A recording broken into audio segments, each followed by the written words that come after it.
research analyst also crack the top 10. And then you have the worst: welder, boilermaker, mechanic, and 911 dispatcher.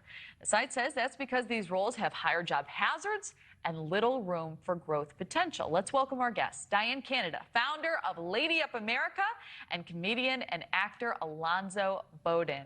Diane, I'd love to start with you. Do these lists surprise you? They do. I don't think those were the same lists when I was coming out of, high school and going into college. Yeah.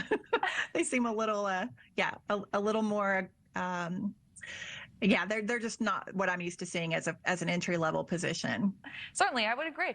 And Alonzo, do teens even know these are entry level jobs to try to get?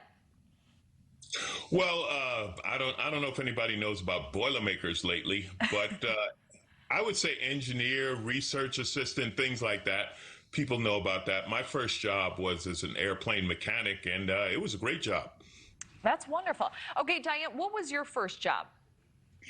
My very first job, believe it or not, was waiting tables before I went into more of the business world. And then it was office management for a large practice in Buckhead, Atlanta.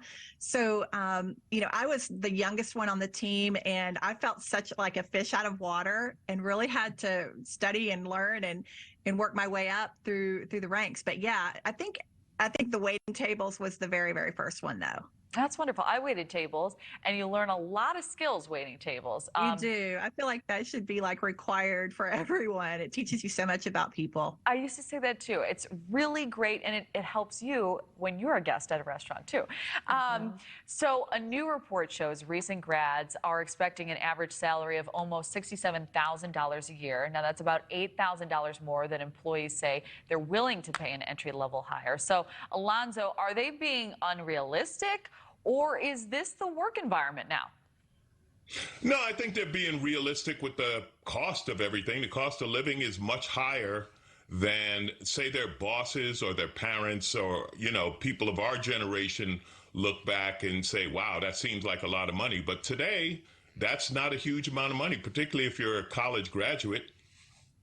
Yeah, I can understand that argument. I think also with the skills you're bringing to the table, that brings a few more questions into play. So, Diane, does this play into the stigma potentially that younger generations feel more entitled?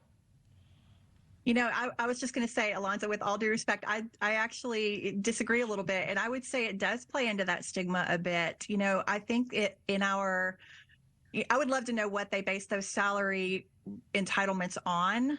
And I know that we are in a tough economy and we have to look at inflation and all of those kinds of things. But there was also a way of working your way up and earning, a livable salary like that. And I think in our microwave society right now, everybody just kind of graduates and they feel like they should be able to have that house and have that car and have everything now, instead of earning it. So I wonder, have we lost the dignity in our younger generation of waiting on things and earning things rather than just coming right out of college and expecting to have it all immediately?